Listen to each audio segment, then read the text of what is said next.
дастгоҳи хунуккунанда ё худ кондитсионер чӣ гуна фаъолият мекунад? эҳтимол шумо тасаввур кардаед ки ин мошинаи махсусест ки тавассути он дар рӯзҳои гарми тобистон ҳавои салқину гуворо мевазад ва умуман шумо дуруст фикр мекунед. Аммо ба маънои васеъ кондитсионер ҳама гуна дастгоҳҳои барои нигоҳ доштани хусусиятҳои зарурии ҳаво дар як ҳуҷра аст, яъне намкунак ва шилефу фанколер. ҳатто фильтри ҳаво низ кондитсионер аст.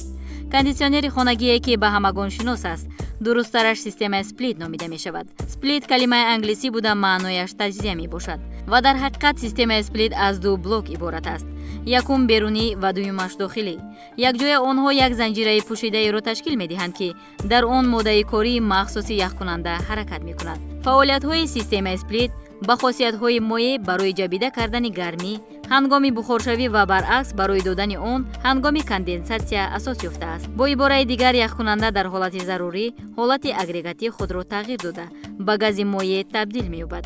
аз ҳамин сабаб ҳарорати он ё баланд ва ё паст мешавад. худи ғояи сохтани чунин дастгоҳ аз он ки мо тасаввур мекунем хеле қадимтар аст. дар соли 1815 олими фаронсавӣ Жан Шабанес барои усули хунукгардонӣ ва танзими ҳарорати хона ва дигар биноҳо ҳуҷҷати махсус яъне патент гирифт. ҳамаи ин дар пеши Наполеон Бонапарт рух дода буд. ба оҳан табдил додани дастгоҳ танҳо пас аз 30 сол имконпазир шуд. табиби амрикои Ҷон Гори ба таври ғайри чашмдошт дастгоҳҳоро барои фишор додани ҳаво таҳризӣ кард. он васеъ шуда пас аз он хунук мешуд. қонуни Шарля ин вобастагии ҳарорат аз фишор аст ва яке аз қонунҳои асосии термодинамика ба шумор меравад. он на танҳо дар кондитсионер кор мекунад, масалан дар яхдон низ кор мекунад. аммо чӣ тавре ки муҳандисони гармидиҳӣ мегӯянд, кондитсионер ин яхдони чаппагардонида шуда мебошад. худи Гарри аз ихтирооташ пул ба даст наовард. ӯ барои истеҳсоли ях дастгоҳи махсус сохт. ихтироаташро ба мардум нишон дод, аммо кораш пеш нагирифт. сипас дуюмбора ба кори аввалаш баргашт. аммо инсоният аз гармии тобистон азият мекашид ва зимистон барои соли оянда ях захира мекард. танҳо пас аз ним аср дар соли 1902 Уиллис Керриер барои типографияи Нью-Йорк кондитсионер сохта буд. албатта ин барои роҳати кормандон набуд. ин танҳо ба он хотир буд ки ҳавои сард дар худ намии камтарро нигоҳ медорад ва маънои онро дорад ки ранг дар рӯи коғаз камтар меравад. дар соли 1929 кондитсионери General Electric ихтироъ шуд. дар ҳақиқат конденсатор ва компрессорро на аз рӯзгори хуш ба берун оварданд. гази берангу бӯй ҳамчун яхкунанда хизмат мекард ва пайваста ҳаракат мекард ки ба берун барояд ва ин таҳ имкон дод ки эҳтимолияти ба саломатӣ хатарнок будани он коҳиш дода шавад, зеро он моддаи кимиёвӣ ба ҳуҷра ворид мешуд. аммо пас аз якчанд сол фреон пайдо шуда буд. ин моеъи заҳролудкунанда набуда, тамоман бӯй надорад ва қисмҳои кондитсионер ба ҳам пайваст шуданд. ин дафъа ҷиддӣ ва ба муҳлати зиёд. танҳо пас аз 32 сол дар ширкати Тошиба дарк намуданд ки агар компрессорро берун аз тиреза гузоранд, дохили ҳуҷра на танҳо салқин, балки ором низ мешавад. блоки хурдро дар ҷое ки қулай аст овезон кардан мумкин аст. акнун дар бораи қоидаи кори он маълумот медиҳем. ҳар як кондитсионер аз 4 ҷузъи асосӣ иборат аст: компрессор, конденсатор, дросели ё худ ғалтаки танзими қувваи электр ва бухоркунанда. онҳо тавассути найчаҳои махсус ба кабелҳои барқ ва идоракунӣ ба ҳам пайваст мешаванд. вентилятори дохили блок ҳавои ҳуҷраро тавассути бухоркунанда бароварда, фреони моеъ ба он тавассути дросели борик ворид мешавад ва бо фишори паст бухор шуда хунук мегардад. сипас он ҳавое ки ба ҳуҷра ворид мешавад хунук мекунад. баъдан худи фреон гарм мешавад. пас аз ин кондитсионер гази гармшударо ба блоки дохилӣ равона карда, дар он ҷо он ба конденсатор ворид мешавад. вазифаи он ба ҳолати моеъ баргардонидани фреон мебошад. ин кор одатан ба роҳи баланд кардани фишор бо ёрии компрессор ба амал меояд. фреон сахт гарм мешавад, аммо баъдан гармии худро ба ҳавои беруна тавассути мубодилакунандаи гармӣ медиҳад.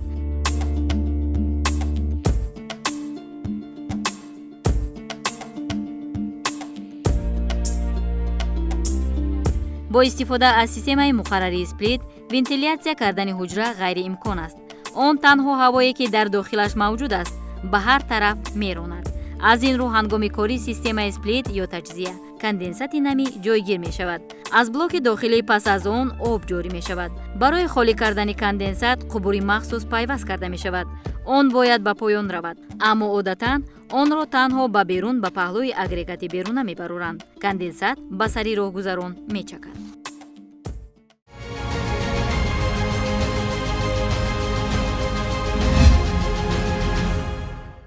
чаро тутиҳо қобилияти гап заданро доранд? агар шумо баъзан мехоҳед бо касе муошират кунед, пас ноумед нашавед.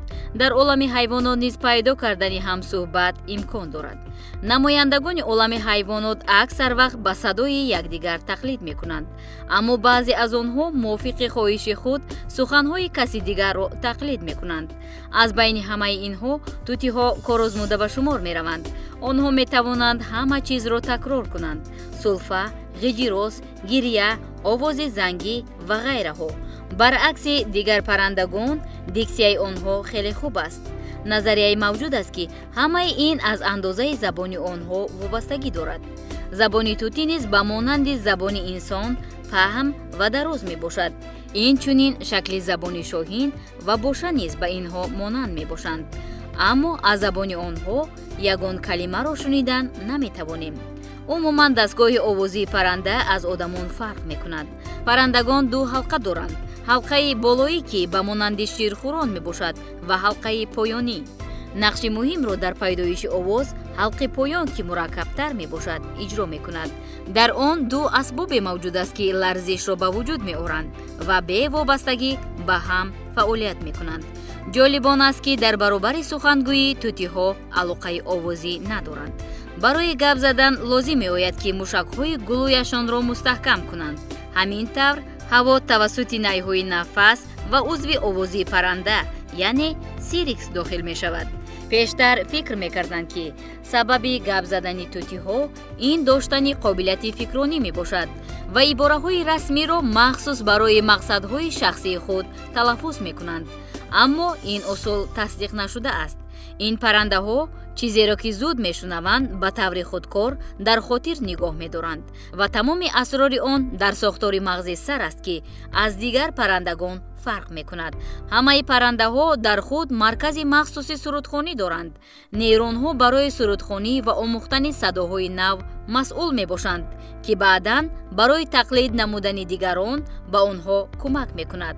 аммо тутиҳо нисбат ба дигар паррандаҳо пешрафта мебошанд. майнаи онҳо бо пардаи махсусе пӯшонида шудааст ки барои пешравии раванди таълим кӯмак мерасонад. чунин маҳорат дар зеландияи нав дар тутии навъи кея дида шуд ки 29 миллион сол пеш пайдо шуда буд. ӯ қобилияти тақлиди овозро ҳангоми бо дигар тутиҳо суҳбат намудан истифода мебарад. ғайр аз ин чунин қобилият имкон дод ки аз дарандагон худро муҳофизат кунанд. қобилияти гапзании тутиҳо аз насл ба насл дода мешавад. аммо ин дар ҳамаи тутиҳо ба назар мерасад. дар рӯи замин 300 намуди онҳо мавҷуд мебошанд. ҳар як намуд маҳорати махсуси худро дорад. масалан, навъи газелла мисли сарояндагони опера суруд мехонад, аммо дар сухан гуфтан бошад тутиҳои дигар бартарӣ доранд. тутии навъи ара метавонад ки 10 калимаро дар хотир нигоҳ дорад, аммо онҳоро гунд гуфта намешавад, зеро садои онҳо метавонад бадтар аз сигнали автомашинаҳое бошад ки дар соати 3 шаб ба гӯш мерасад. онҳо ба минқори сахти худ аз дигарон фарқ доранд. ин нави паррандагон метавонанд ба осонӣ дасти инсонро хӯранд ва ҳатто ба он диққат ҳам надиҳанд. какаду тутиҳои олӣ буда садҳо калимаро дар хотир нигоҳ дошта метавонанд, аммо дар тамоми ҳаёти худ ки метавонад ҳатто то 90 сол давом кунад, аз 20 калима зиёд истифода намебаранд. онҳо бениҳоят найрангбозанд. тутии мавҷдор маъмултарин тутии хонагӣ мебошад. илова бар суханони возеҳ, ӯ қодир аст сарашро дар 180 дараҷа гардонад ва дар зери нурҳои ултрабунафш қисман фурӯзон шавад. бо чунин қобилият ӯ ҳатто метавонад ки тамоман сухан нагӯяд. аммо сухандонони аз ҳама беҳтарин тутиҳои хокистаранг мебошанд. онҳо то 1500 калимаро дар хотир нигоҳ дошта метавонанд. ба чунин тутиҳо ҳатто баъзе одамон ҳасад мебаранд. ғайр аз тутиҳо, дигар рақибонашон ҳам қобилияти суханрониро доранд. рақибони онҳо соҷҳои тропикӣ ва зоҳҳо мебошанд, аммо аз сабаби сохти забон нуқси инсон ба онҳо норавшан мебошад. тадқиқотҳо нишон дод, ки минтақаҳои овозии майнаи тутиҳо бо минтақаҳое ки ҳаракати онҳоро идора мекунад зич алоқаманданд. дар онҳо намунаҳои ифодаи генетикӣ пайдо шуда буданд. маҳз чунин намунаҳо ба паррандагон кӯмак мекунанд, ки дар овози мусиқӣ низ ҳаракат кунанд. агар шумо соҳиби тутӣ бошед, пас бубинед, шояд дар қафас як ситораи болдор зиндагӣ мекунад.